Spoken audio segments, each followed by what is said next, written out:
ખેડાના માતરમાં માત્ર 14 કલાકમાં 17 ઇંચ વરસાદ ખાબક્યો। ભારે વરસાદથી સમગ્ર તાલુકામાં જળબંબાકારની સ્થિતિ। ગ્રામ્ય વિસ્તારોમાં જ્યાં નજર જાય ત્યાં પાણી જ પાણી જોવા મળ્યું છે। સાયલા મગરોલ રોડ પર વરસાદી પાણી ભરાયા છે। માર્ગ પર પાણી ભરાતા વાહન વ્યવહાર સંપૂર્ણપણે ઠપ થઈ ગયો છે।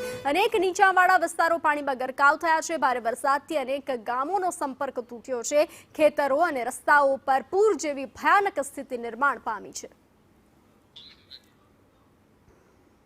તો આ દ્રશ્યો જોઈ રહ્યા છો સાયલા મગરોલના આ દ્રશ્યો છે જ્યાં વરસાદી પાણી ભરાયા છે। આ ડ્રોન દ્રશ્યો સામે આવ્યા છે। ખેડાના માતરમાં માત્ર 14 કલાકમાં 17 ઇંચ વરસાદ ખાબક્યો અને ભારે વરસાદથી સમગ્ર તાલુકામાં જળબંબાકારની સ્થિતિ નિર્માણ પામી છે। ગ્રામ્ય વિસ્તારમાં જ્યાં નજર જાય ત્યાં પાણી જ પાણી જોવા મળ્યું છે। સાયલા મગરોલ રોડ પર વરસાદી પાણી ભરાયા છે। માર્ગ પર પાણી ભરાતા વાહન વ્યવહાર સંપૂર્ણપણે ઠપ થયો છે।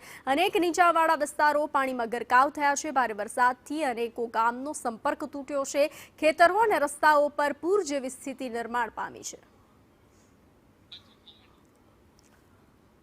તો આ ડ્રોન દ્રશ્યો સામે આવ્યા છે। અત્યારે રાજ્યમાં હાલ વરસાદને લઈ અને અત્યંત ભયાનક દ્રશ્યો એક બાદ એક સામે આવી રહ્યા છે। તો ખેડાના માતરના આ દ્રશ્યો છે જે ડ્રોન દ્રશ્યો અમે આપને બતાવી રહ્યા છીએ। અત્યારે હાલ સ્થિતિ અત્યંત દયનીય। લોકો પ્રભાવિત થઈ રહ્યા છે। લોકો પોતાના ઘરમાં રહેવા મજબૂર બન્યા છે અને ઘર વખરીને પણ નુકસાન પહોંચી રહ્યું છે કારણ કે લોકોના ઘરમાં પાણી ઘૂસી ચૂક્યા છે। તો માતરમાં માત્ર ખેડાના માતરમાં 14 કલાકમાં 17 ઇંચ વરસાદ ખાબક્યો। આભ ફાટ્યું હોય તેવા દ્રશ્યો અત્યારે ખેડાના માતરના સામે આવી રહ્યા છે। ભારે વરસાદથી સમગ્ર તાલુકામાં જળબંબાકારની સ્થિતિ નિર્માણ પામી છે।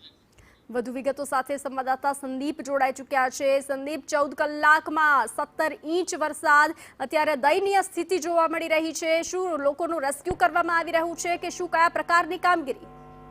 ચોક્કસથી વાત કરવામાં બનશે તો જાણે કે દક્ષિણ ગુજરાત બહાર મધ્ય ગુજરાતને મેઘરાજાએ ગમરોડ્યું હોય તે રીતના ખેડા જિલ્લામાં જળબંબાકારની પરિસ્થિતિ જોવા મળી રહી છે। 14 કલાકની અંદર જ્યારે મહેમદાવાદ તાલુકામાં 20 ઇંચથી વધુ વરસાદ નોંધાયો હતો તો બીજી તરફ માતર અને ખેડામાં 17 ઇંચ જેટલો વરસાદ નોંધાવા પામ્યો હતો। આ સાથે નડિયાદમાં પણ 15 ઇંચ જેટલો વરસાદ વરસ્યો હતો જ્યારે અન્ય જે તાલુકાઓમાં છે 2.5 થી 3 ઇંચ વરસાદ વરસતા જળબંબાકારની પરિસ્થિતિ ઊભી થઈ છે। વાત કરીએ અત્યારના જે ડ્રોનના દ્રશ્યો સંદેશ ન્યૂઝ દ્વારા લેવામાં આવ્યા છે તેની અંદર સ્પષ્ટ દેખી શકાય છે કે માતર તાલુકામાં 14 કલાકમાં પડેલા ભારે વરસાદને કારણે મોટાભાગના જે ગ્રામ્ય વિસ્તારો છે જે નીચાણમાં આવેલા છે ત્યાં અગાડી જે પૂરની પરિસ્થિતિનું નિર્માણ થયું હોય તે રીતના દેખવામાં આવ્યું છે। સ્ટેટ ડિઝાસ્ટર મેનેજમેન્ટ અને અત્યારે કહી શકાય કે રાજ્યના જે ડિઝાસ્ટર મંત્રી છે સંજયસિંહ મેડા તેમના દ્વારા પણ હાઈ લેવલે મિટિંગ યોજવામાં આવી હતી કલેક્ટરની અધ્યક્ષતાની અંદર